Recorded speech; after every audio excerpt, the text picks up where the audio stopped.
La corrosión del carácter, por Richard Sennett. 9. 7. Fracaso. El fracaso es el gran tabú moderno. La literatura popular está llena de recetas para triunfar, pero por lo general callan en lo que atañe a la cuestión de manejar el fracaso.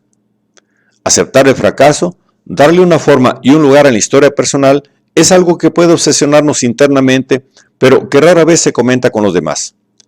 Preferimos refugiarnos en la seguridad de los clichés.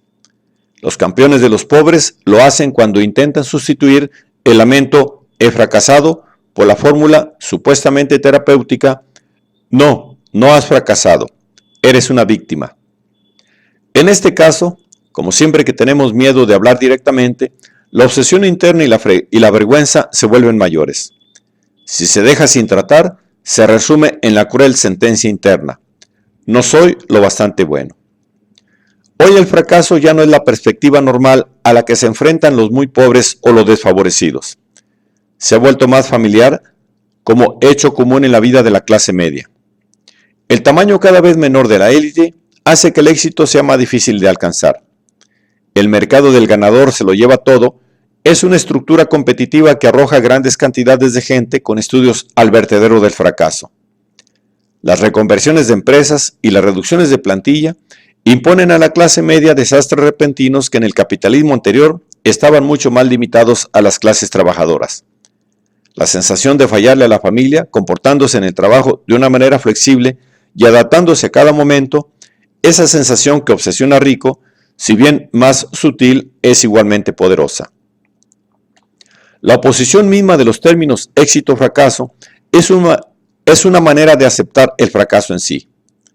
Esta simple división sugiere que si tenemos suficientes pruebas de logros materiales, no nos acosarán sentimientos de insuficiencia o ineptitud, lo cual no era el caso para el hombre de Weber, que sentía que nada era suficiente. Una de las razones por las cuales es difícil mitigar con dólares la sensación de fracaso es que el fracaso puede ser de una especie más profunda. No poder estructurar una vida personal coherente. No realizar algo precioso que llevamos dentro. No saber vivir sino meramente existir. El fracaso puede sobrevenir cuando el viaje de pico se vuelve sin rumbo e interminable. En vísperas de la Primera Guerra Mundial, el comentador Walter Lippmann, descontento con el cálculo del éxito en dólares que obsesionaba a sus contemporáneos, reflexionó sobre esas vidas inestables en un libro contundente que tituló Drift and Mastery, en el que intentó transmutar el cálculo material del fracaso y el éxito en experiencias más personales de tiempo, oponiendo a la experiencia errática y regular el dominio de los acontecimientos. Lippmann vivió en la época en que se consolidaron las gigantescas empresas industriales de Estados Unidos y Europa. Todo el mundo conoce los males de este capitalismo, dijo Lippmann. La muerte de las pequeñas empresas, la bancarrota del gobierno en nombre del bien público, las masas arrojadas a las fauces del capitalismo. Lippmann también comentó que el problema de sus contemporáneos reformistas era que sabían de qué estaban en contra, pero no de qué estaban a favor. La gente sufría, se quejaba, pero ni el programa del marxismo naciente ni la empresa individual renovada ofrecían un remedio prometedor. Los marxistas proponían una masiva explosión social, los empresarios individuales mayor libertad para competir. Ninguna de las dos cosas era una receta para el orden alternativo. No obstante, Lippmann no dudaba de lo que había que hacer.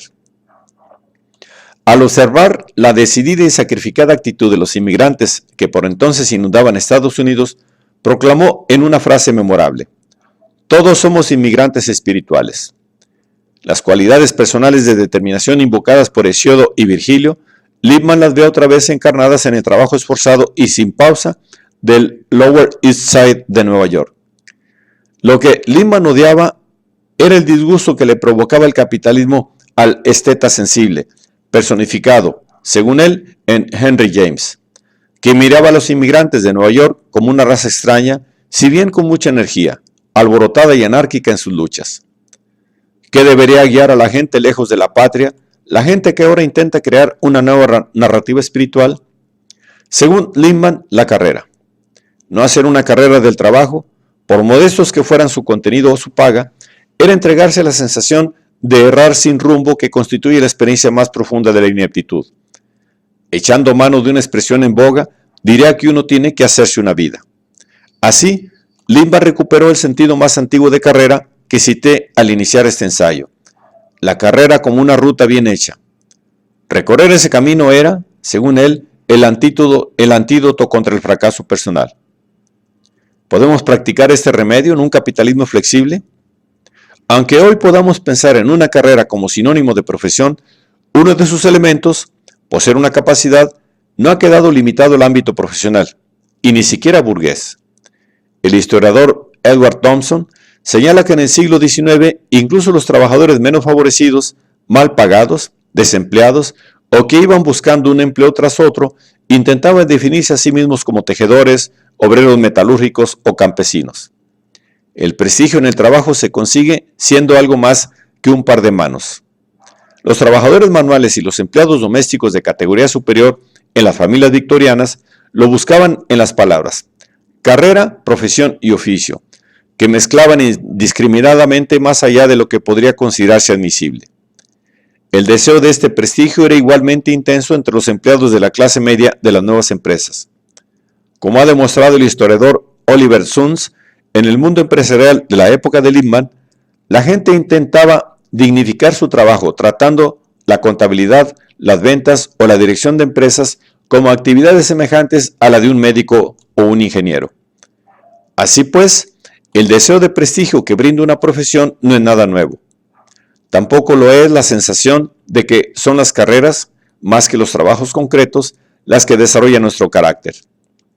Tenemos que tratar con la vida deliberadamente, planificar su organización social, modificar sus herramientas, formular su método. La persona que se dedica al ejercicio de una profesión se plantea propósitos a largo plazo, criterios de comportamiento profesional y no profesional, y un sentido de la responsabilidad para su conducta. Dudo que Lindman leyera a Max Weber cuando escribió Drift and Mastery. No obstante, los dos escritores compartían un concepto similar de carrera.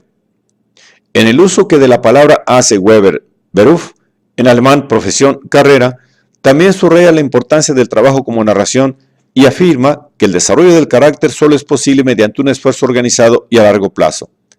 Dominio, afirma Lindman, es la sustitución de la intención consciente por el esfuerzo inconsciente.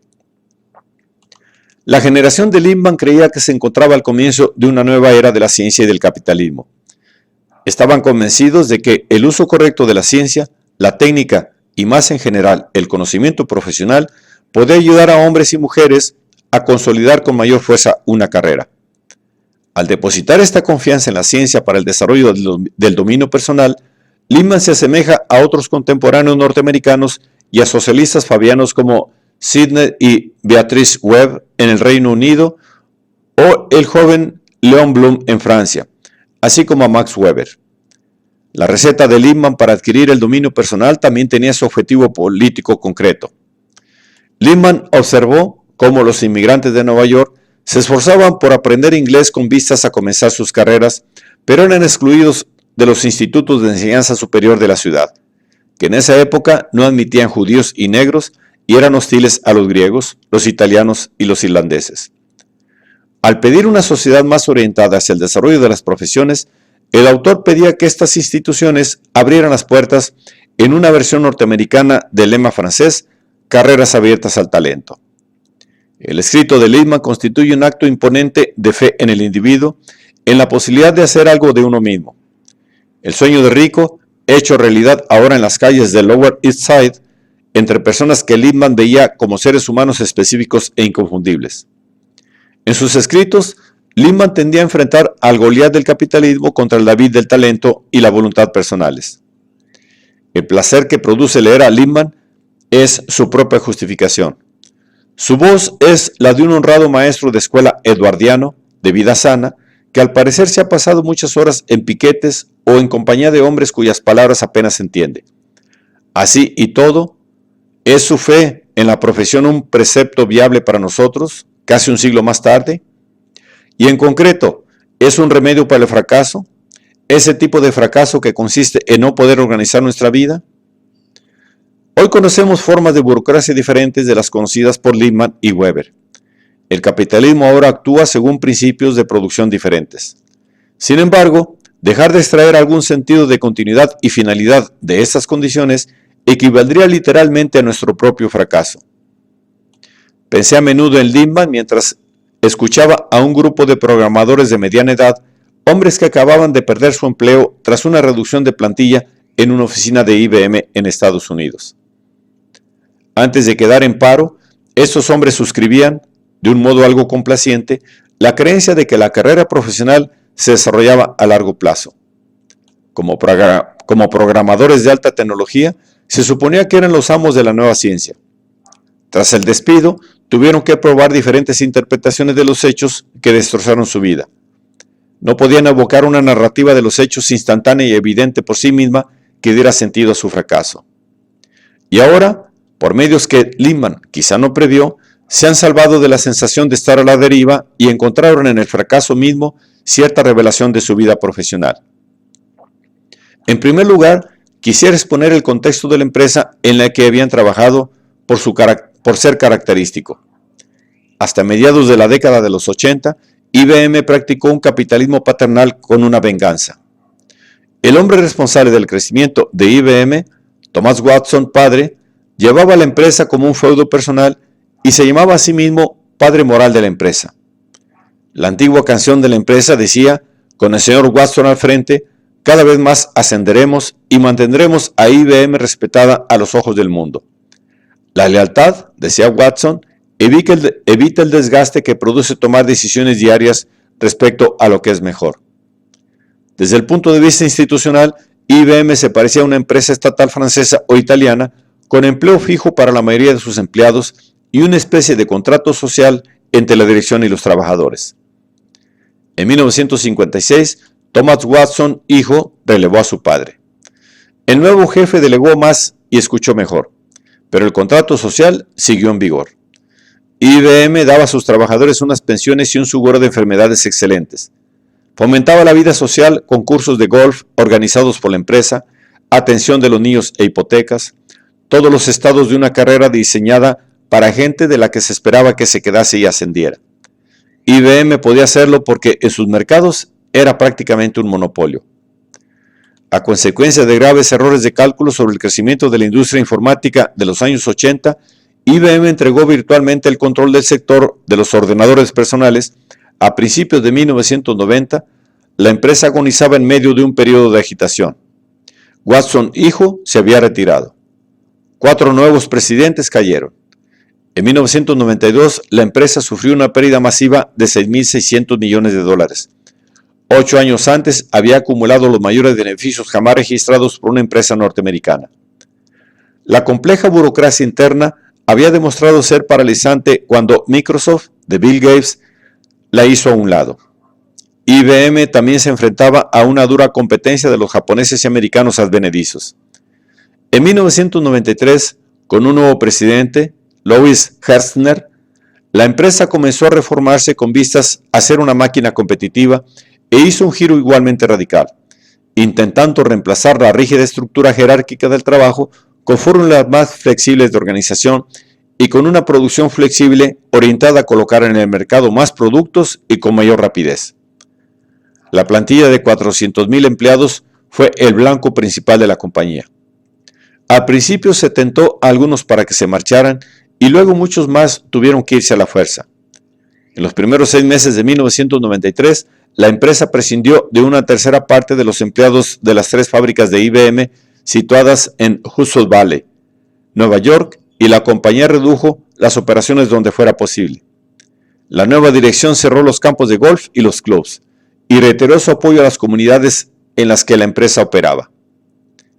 Quise saber más acerca de este giro hacia una IBM más eficiente, con menos personal y más flexible, en parte porque muchos de los directivos e ingenieros de mediana edad víctimas del cambio son vecinos míos en el norte del estado de Nueva York.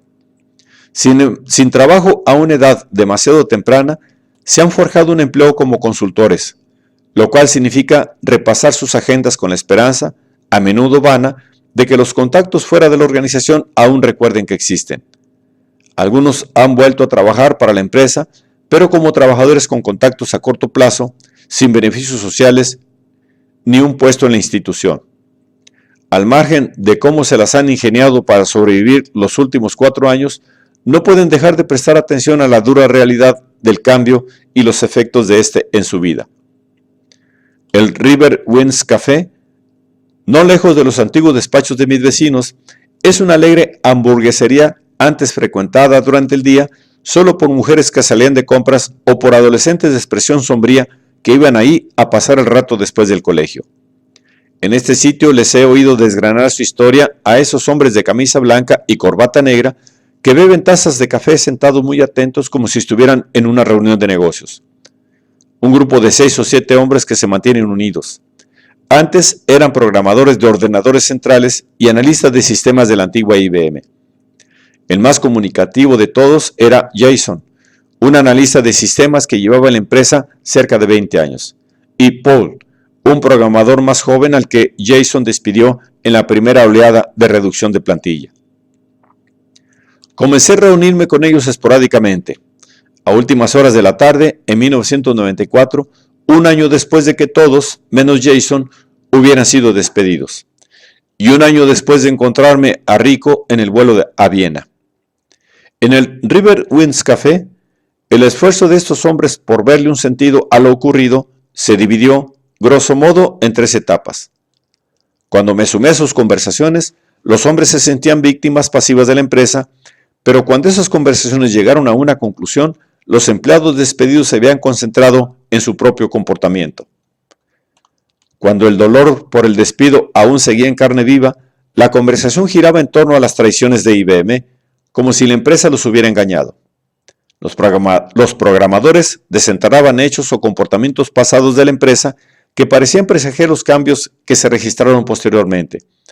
Estos recuerdos incluían algunas pruebas, como el hecho de que a un ingeniero se le negara el uso del campo de golf para jugar un partido o viajes sin explicación de un jefe de programadores a lugares no identificados. En esta fase, los hombres querían pruebas de premeditación por parte de sus superiores, pruebas que luego justificarían su indignación. Ser engañado o traicionado es un desastre que difícilmente puede considerarse un error propio. De hecho, la sensación de una traición por parte de la empresa afectó con mayor fuerza a los observadores externos que la visitaron en aquella época. Profesionales altamente cualificados en una empresa paternalista, tratados ahora con una consideración no mayor que la que se da a los empleados administrativos inferiores o a los porteros. En el proceso de reducción de plantilla, la empresa parecía haberse destrozado a sí misma. El periodista inglés Anthony Sampson, que visitó las oficinas centrales de la empresa a mediados de los años 90, encontró en el seno de IBM un estado de profunda desorganización social y no un personal con nuevos bríos. Un funcionario admitió lo siguiente: hay mucho más estrés, violencia interna y necesidad de ayuda psicológica, y todo se relaciona directamente con los despidos.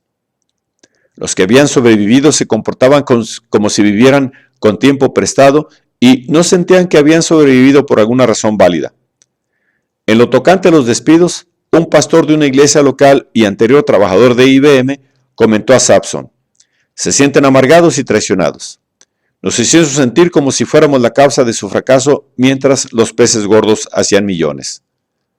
Paul Carroll, otro estudioso de este debate, cuenta que, a la encuesta anónima sobre la moral de los empleados, una persona respondió a la nueva insistencia de la compañía en su respeto por el esfuerzo individual más que por la lealtad corporativa.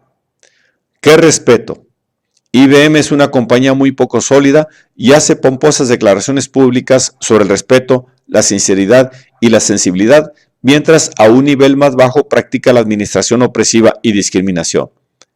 La lealtad a la empresa ha muerto, afirmó rotundamente un consultor de administración de empresas. Y en ATT, un monstruo empresarial asociado que atravesó el mismo proceso, se vivía, en palabras de un ejecutivo, en un clima de terror. Antes también había miedo, pero cuando eliminan 40,000 puestos de trabajo, ¿quién va a criticar a un supervisor? Sin embargo, en el River Winds Café, Estas primeras reacciones no duraron. Los programadores comprendieron que, como explicación, la traición premeditada no pasaba la prueba de la lógica. Muchos de los superiores que los habían despedido en la primera fase de la reconversión empresarial fueron a su vez despedidos más tarde, como Jason ahora también se los veía en el Riverwinds. Otra vez, puesto que era obvio que durante una gran parte de los años 80 y principios de los 90 a la compañía le iba bastante mal, los hechos desagradables se reflejaban demasiado claramente en el balance anual. Más que ocultarse, quedaban al descubierto las disfunciones de la antigua cultura empresarial. Más que nada, como adultos con uso de razón, los programadores llegaron a entender que la teoría de la traición, planificada o no, convertía a los jefes en rígidas figuras del mal. Cuando Paul mencionó por cuarta o quinta vez los misteriosos viajes del jefe de programación, los que estaban en la mesa se le lanzaron encima. «Venga», dijo Jason, «sabes que era un tipo decente. Lo más probable es que fuera a visitar a su novia. Nadie sabía lo que se nos venía encima». Ante esta perspectiva, los otros también llegaron a estar de acuerdo. El efecto de este consenso fue hacerles ver como más reales los males de este lastre empresarial y menos como productos de la fantasía. Así, en la segunda fase de interpretación, se centraron en buscar las fuerzas externas a las que echarles la culpa. En el Riverwinds Café, la economía global parecía ahora ser la fuente de sus infortunios, en especial por recurrir a los servicios de trabajadores extranjeros. IBM había comenzado a encargar fuera parte de su trabajo de programación y pagaba a gente en la India una fracción del salario que pagaba a los norteamericanos. Los salarios bajos de estos profesionales extranjeros se citaban como una razón por la cual la empresa había prescindido de los norteamericanos. Lo más frecuente es que la red de comunicaciones de la empresa sirviera como la Ellis Island de los indios, su puerto de inmigración, pues el código escrito en Ahmedabad llegaba a la mesa de trabajo de un supervisor con la misma rapidez que el escrito en la casa. A este respecto, Jason me contó un hecho bastante paradójico que había aprendido de los supervivientes de su misma oleada de despidos. En esta compañía de alta tecnología, la gente rara vez ponía online sus opiniones y críticas. No quería dejar huellas por las que pudiera atribuírseles responsabilidad alguna. El temor de que los extranjeros socaven los esfuerzos de los nativos es un temor profundamente arraigado. En el siglo XIX eran los inmigrantes muy pobres y sin cualificaciones los que parecían llevarse los trabajos por su disposición a trabajar por menos. Hoy, la economía global desempeña la función de suscitar este viejo miedo, pero aquellos amenazados en su país no parecen ser solo los no cualificados, sino también las clases medias y los profesionales atrapados en el flujo del mercado de trabajo global. Muchos médicos norteamericanos han citado, por ejemplo, el flujo de doctores baratos de los países del tercer mundo como una de las razones por las cuales su propia seguridad se ve amenazada por las compañías de seguros y de asistencia sanitaria.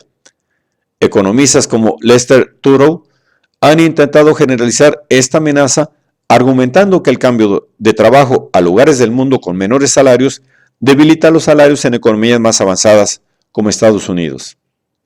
Desde un punto de vista racional, es posible matizar este miedo al mercado de trabajo global. Paul Krugman señala, por ejemplo, que solo el 2% de la renta nacional en América procede de importaciones de economías de bajo salario de otras partes del mundo. Sin embargo, la creencia en el riesgo personal causado por la amenaza externa posee raíces profundas y no tiene en cuenta los hechos. Por ejemplo, en esta fase proteccionista de la discusión, que duró varios meses, los hombres del café intentaron explicar sus propios problemas igualando la influencia extranjera y los desconocidos norteamericanos haciéndose con la empresa. Señalaron repetidas veces el hecho de que el nuevo presidente de IBM, Louis Gerstner, era judío. Desgraciadamente, esta fase tuvo lugar durante las elecciones de 1994. Varios de los hombres votaron por candidatos de extrema derecha que les habrían parecido absurdos en tiempos más seguros. Pero, otra vez más, esta interpretación compartida no duró. El momento crucial en el proceso que les llevó a negar la perfidia de los de fuera llegó cuando los empleados empezaron a hablar de sus respectivas carreras y, en particular, de sus valores profesionales. Como ingenieros, científicos, los programadores creían en las virtudes de los desarrollos tecnológicos como las comunicaciones digitales globales. También reconocieron la calidad del trabajo realizado en la India. Este reconocimiento significaba algo más que una obediencia abstracta a los estándares profesionales. El hecho de que los hombres estuvieran hablando juntos importaba. Durante la fase en la cual los programadores achacaban sus males a la perfidia de los indios, que reventaban los salarios y las maquinaciones del presidente judío de IBM, los hombres tenían poco que compartir entre sí acerca del contenido de su trabajo. Se hicieron varios silencios en la conversación. La traición dentro y fuera de la compañía y la victimización externa mantuvieron la conversación fuera de los confines y de la queja. En efecto, centrarse en el enemigo extranjero no contribuye nada a darles a los programadores prestigio profesional. La historia solo se refería a acciones de otros, desconocidos y no vistos en ningún sitio. Los programadores se convirtieron en agentes pasivos de las fuerzas globales. Jim, el mayor de los empleados de IBM y en consecuencia el que había tenido más problemas para volver a situarse, me señaló: ¿sabes una cosa? Durante la guerra de Corea pensaba que solo era un títere en ese fango. Sentía que no era nadie, pero me volví más títere en IBM. Cuando comencé la tercera fase de la interpretación, Paul, que una vez había sospechado de la traición de aquel superior que hacía tantos viajes, se volvió contra Jim, a quien admiraba mucho, y le recordó que ellos tampoco habían estado dedicando su tiempo a IBM. Claro que una vez habían creído en la empresa, pero afinando un poco más, Jim dijo: «Nos gusta nuestro trabajo», a lo cual Jim respondió: «Es cierto, a mí me sigue gustando cuando tengo». Y así, poco a poco, los hombres comenzaron a hablar de manera diferente. La tercera fase de la explicación les devolvió parte de su sentido de integridad en cuanto a programadores, pero a no alto precio. Ahora, el centro de atención estaba más en la historia del trabajo de alta tecnología, en su inmenso crecimiento reciente, en las capacidades necesarias para hacer frente a los desafíos industriales y científicos. Algo ocurrió en la voz de los hombres que hablaban en el café cuando dejaron de obsesionarse con el daño que les habían hecho. Cuando se pusieron a hablar de su profesión, los programadores se concentraron en lo que podrían y deberían haber hecho anteriormente en sus propias carreras con vistas a prevenir las dificultades en que se encontraban. En esta tercera fase apareció por fin el discurso sobre la carrera tal como pudo haberla imaginado Walter Lippmann. Cuestiones como voluntad y opción personal, criterios profesionales, narrativas del trabajo, todo eso surgió con la salvedad de que el tema de ese discurso era, más que el dominio, el fracaso. De hecho, estas discusiones se basaban en el hecho de que IBM se había limitado a programadores de ordenadores centrales en una época en que el crecimiento en la industria se dio en el sector de los ordenadores personales. La mayor parte de estos programadores eran de otro sector. Los hombres de IBM comenzaron a acusarse de haber dependido tanto de la empresa, de haber creído en las empresas de la cultura empresarial, de haber interpretado un escenario profesional que no era de creación propia. Acusarse puede sugerir culpa. No percibí el temblor de la culpa en las voces, al menos no culpa del tipo recargado y autocompasivo. La charla iba de ordenadores centrales, terminales de trabajo, las posibilidades de Java, los problemas de la amplitud de banda y el yo. En esta tercera fase, los desempleados recitaron los éxitos de los que 10 o 12 años atrás entraron en el sector de los ordenadores personales con alrededor de negocios propios o de los que previeron las posibilidades de Internet. Los programadores del Riverwinds piensan que habrían debido hacer lo mismo, es decir, convertirse en empresarios hijos de Silicon Valley, la cuna de la pequeña tecnología. Tuvimos el ejemplo, dijo un día Kim a un especialista en redes. Sabíamos que todo se estaba cociendo en la costa oeste y no hicimos nada. Todos menos Jim asintieron. Él mencionó el problema que significa reunir el capital. Tonterías, replicó Kim. Este negocio no es cuestión de hoy, sino de lo que podría ocurrir. Para eso se consigue el dinero. La historia de los graves errores internos de IBM, la reorganización empresarial motivada por el deseo de flexibilidad, el advenimiento del mercado de trabajo global, puesto de manifiesto por el recurso a los programadores indios, todo se interpretó como señales de que era hora de salir y de que debieran haberse arriesgado. Durante el último año, la historia de lo que le ocurrió a IBM y a ellos ha descansado aquí. Y me di cuenta de que esta última interpretación ha coincidido con un cambio en la conducta de mis vecinos en la comunidad. Antes eran concejales y miembros de juntas escolares. Ahora han dejado estos cargos. No les da miedo ir por la ciudad con la cabeza bien alta, pues aquí hay mucha gente que ha sido despedida por IBM o que ha sufrido pérdidas como propietarios de tiendas y comerciantes a raíz de la gran reorganización, pero han perdido interés por los asuntos cívicos. El único compromiso comunitario que los hombres mantienen y que de hecho cumplen cada vez con mayor rigor es ser miembros de las iglesias locales y participar en su administración. Para ellos es una actividad importante debido al contacto personal con otros miembros de la iglesia. En esta parte del campo, como en cualquier otra, el fundamentalismo y las formas evangélicas del cristianismo han experimentado un repentino auge. Paul, el más joven, me dijo: cuando volví a nacer en Cristo, comencé a aceptar mejor las cosas, a esforzarme menos. Si mis vecinos han asumido la responsabilidad por sus biografías, ese acto ético ha puesto su conducta en una dirección particular. Se han refugiado en su interior. Un empresario de éxito de Silicon Valley que lea esta explicación podría muy bien comentar: esto en realidad demuestra que debieron haberse arriesgado más. Una vez que estos hombres comprendieron la naturaleza de una carrera moderna, hicieron bien al considerarse a sí mismos responsables. No actuaron.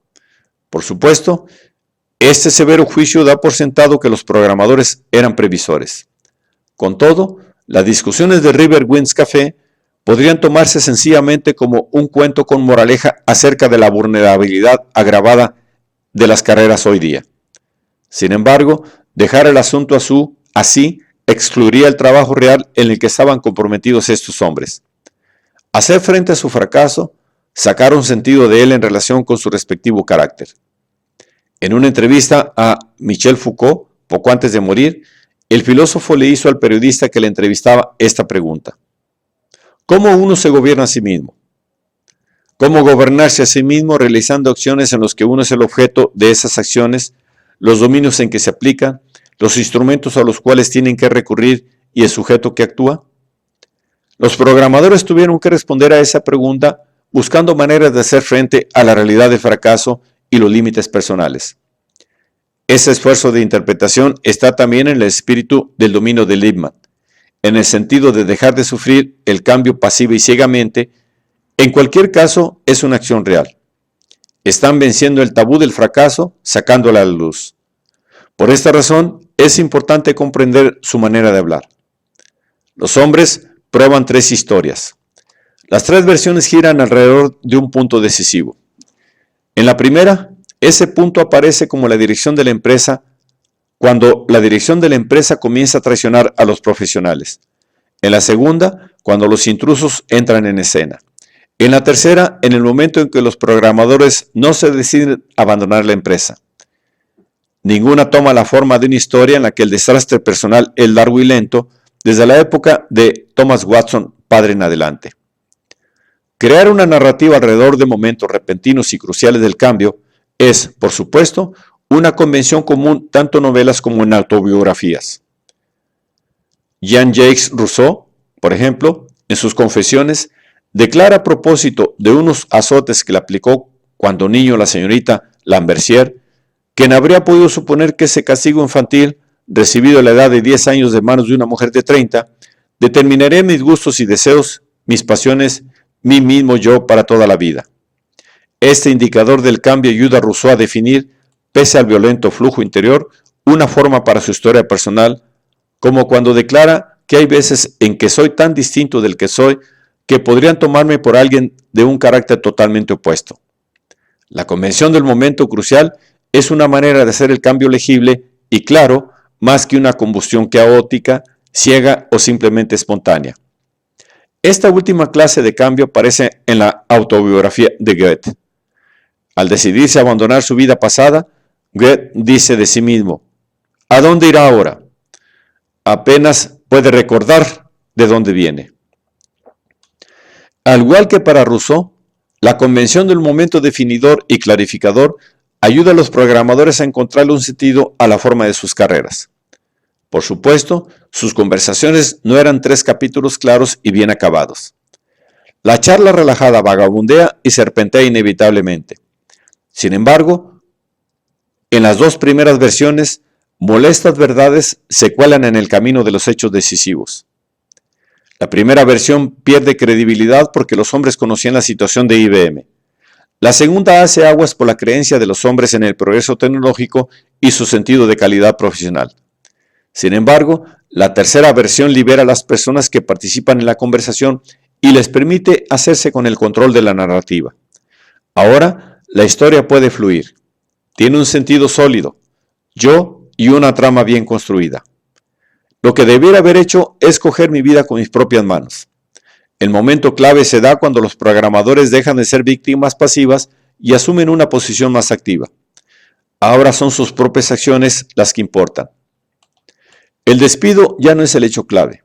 La acción crucial es el paso que deberían haber dado en 1984 y 1985.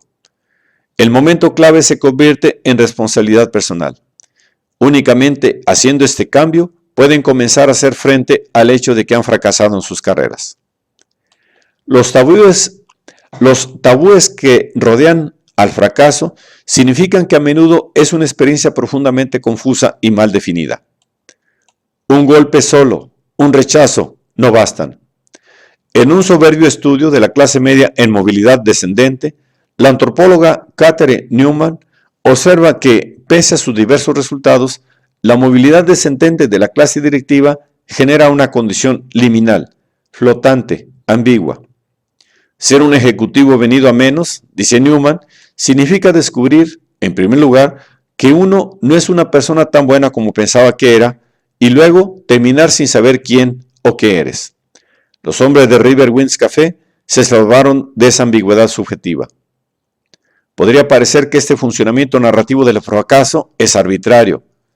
En Así habló Zaratustra, Nietzsche dice que el hombre corriente es un furioso espectador del pasado y que le falta el poder para desear hacia atrás.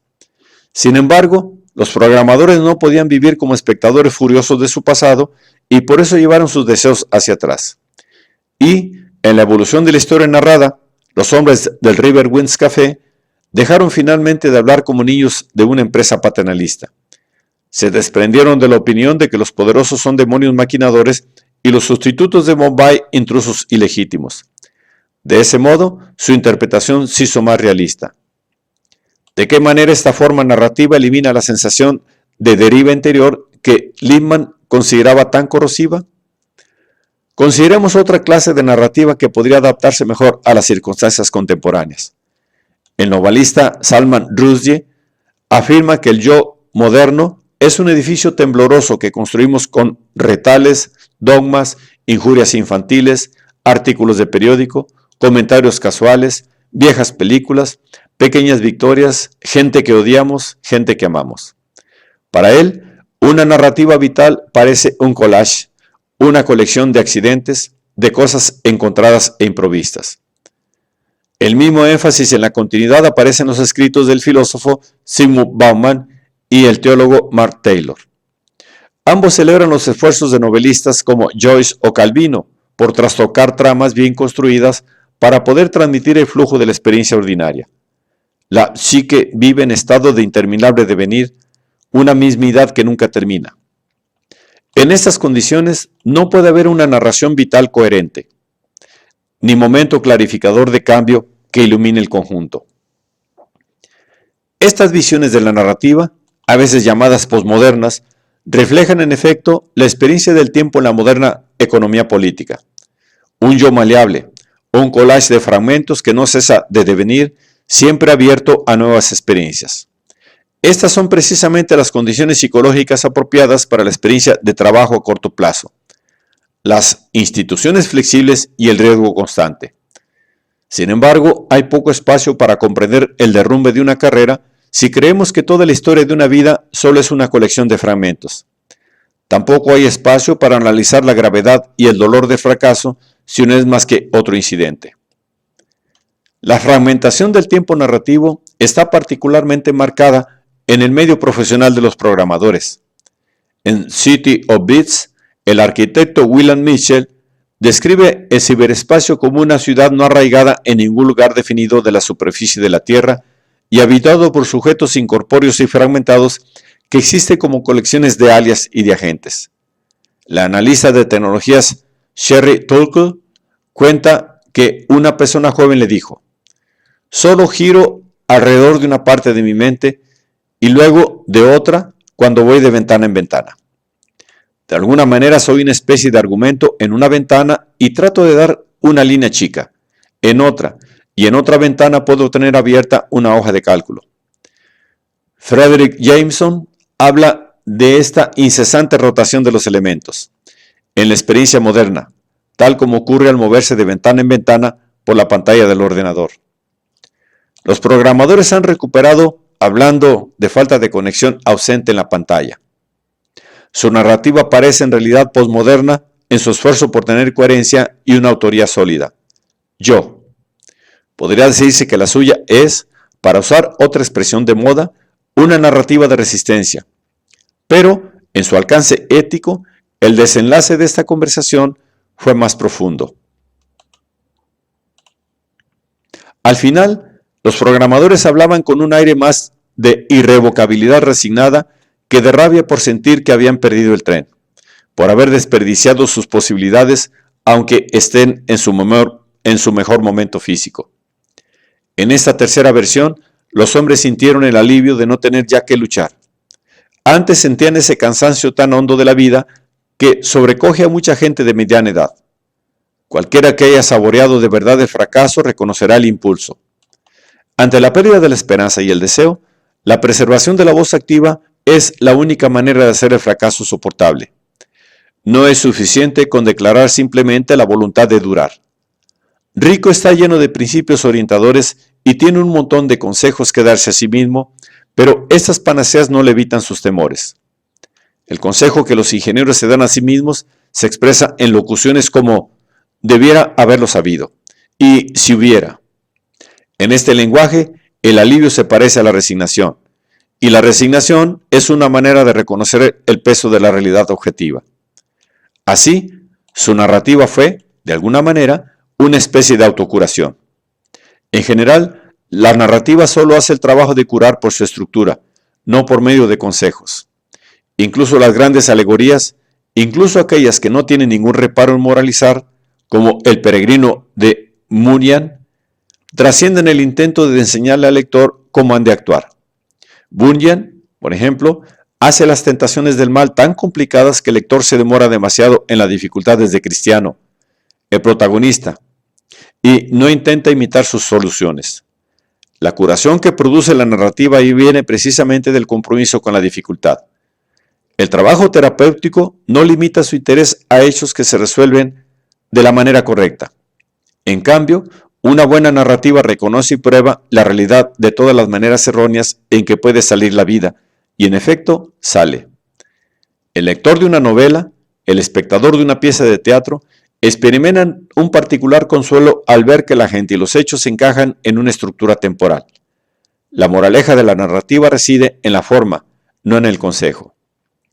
Finalmente, podría decirse que estos hombres se han confrontado con el fracaso pasado, dilucidado el valor de su carrera, pero no han encontrado maneras de salir adelante. En el presente flexible y fragmentado, solo puede parecer posible crear narrativas coherentes sobre lo que ha sido, y ya no es posible crear narrativas predictivas sobre lo que será. El hecho de que los hombres de River Winds Café hayan dejado ahora sus compromisos activos, solo parece confirmar esta condición de tiempo pasado. El régimen flexible parece engendrar una estructura de carácter constantemente en recuperación.